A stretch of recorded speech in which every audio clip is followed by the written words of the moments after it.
2014 में अमेरिका में 2.8 million deaths हुई, जिनमें से 4000 लोग ऐसे थे जिनकी नेटवर्थ अबव 8 मिलियन थी। और उसमें से एक इंसान थे रोनाल्ड रीड, जिनकी लाइफ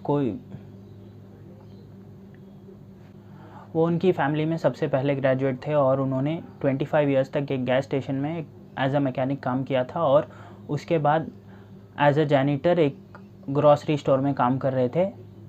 जब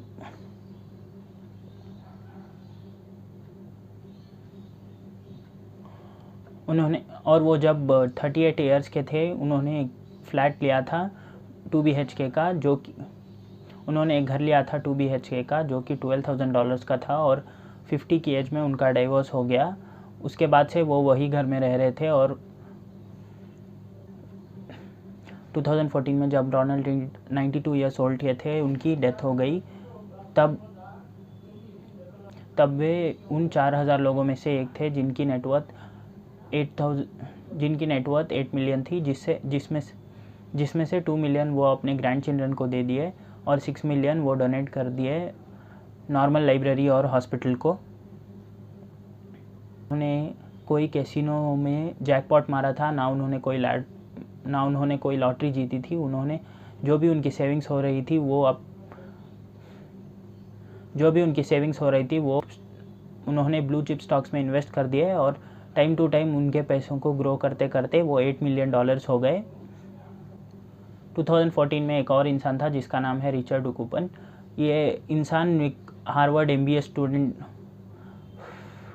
MBA ग्रेजुएट था और उसके फाइनेंस करियर में बहुत सक्सेसफुल था, जिससे कि वो 40 की एज में ही रिटायर हो गया और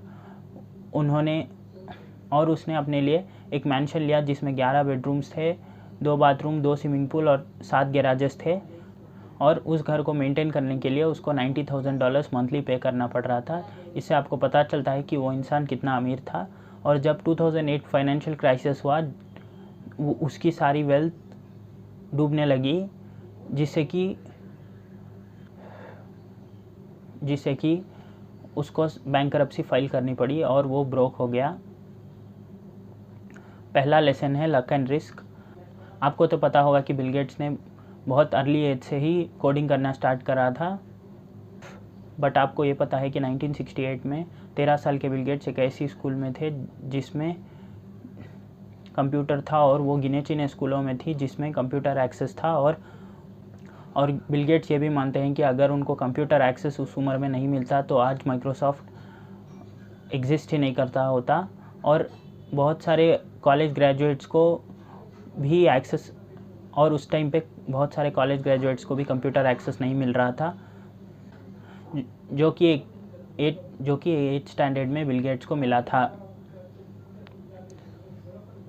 और ये इतनी लकी चीज़ है कि पूरे वर्ल्ड में 300 मिलियन स्टूडेंट्स थे हाई स्कूल जाने वाले, उनमें से जिसमें से 18 मिलियन तो यूएस में ही थे और 2,07,000 वाशिंगटन में थे और उसमें से भी 1 लाख स्टूडेंट सियाटल में रहते थे और उनमें से भी 300 स्टूडेंट्स ऐसे थे कि जो लेक साइड स्कूल में जा सकते थे और उन 300 में से 1 लकी स्टूडेंट थे बिल गेट्स। और बिल गेट्स के ऑपोजिट केंटी वैन्स थे, जो कि बहुत इंटेलिजेंट और हाईली स्किल्ड थे बिल गेट्स के लेवल के। अगर वो अभी होते तो वो भी एक फाउंडिंग पार्टनर होते थे माइक्रोसॉफ्ट के। केंटी वैन्स हाई स्कूल पास करने से पहले उनकी डेथ हो गई माउंटेनियरिंग करते हुए और माउंटेनियरिंग में बहुत सारे लोगों की जान जाती है, पर एक हाई स्कूल स्टूडेंट की जान जाना 1 in a million चांसेस है। और नोबेल प्राइज़ विनर रॉबर्ट श्रिंग्स को जब एक इंटरव्यू में पूछा गया कि जो ऐसी चीज़ बताएं जिससे आप कि क्या चीज़ है जो आप डिफ़ाइन नहीं कर सकते एक इन्वेस्टमेंट करते समय, तो उन्होंने बताया कि the role of luck in successful outcomes. यहाँ हमारे ये बताते हैं कि हमें लक पे ज़्यादा डिपेंड नहीं होना चाहिए और लक को इग्नोर भी नहीं करना चाहिए।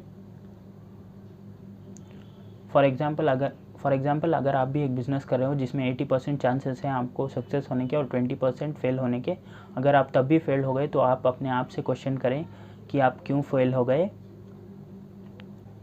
और अगर आप कोई कंपटीशन में एक मैच जीत गए हो जिससे आप कह रहे हो कि मैं लकी हूँ, तो आप यह भी नहीं भूल सकते कि लक्का कज़िन भाई रिस्क इन्वॉल्व है, जो कि आपकी सारी विनिंग्स को छीन सकता है।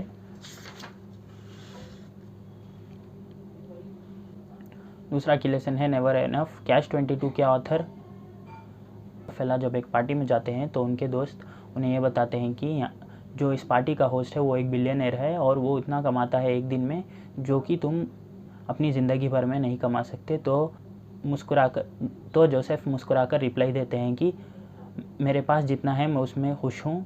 और उस बिलियनर के पास और वो मुस्कुराकर ये जवाब देते हैं कि मेरे पास एक ऐसी चीज़ है जो उस बिलियनर के पास नहीं है। तो वो कहते हैं कि मेरे पास जितना भी है मैं उसमें खुश हूँ। और वो सोशल कंपैरिजन के बैटल में पिसते ही रहते हैं जिससे कि किसकी भी जीत नहीं होगी। और आप ये समझ रहे हो कि इनफ का मतलब कम नहीं है। इनफ का मतलब है कि आपको जो रिक्वायर्ड अमाउंट है, जैसे ही आप उसको टच करोगे आप उसके बाद ज़्यादा स्ट्रेस ना लेकर उस अमाउंट को अच्छे से रखोगे। थर्ड की लेसन है getting wealthy versus staying wealthy.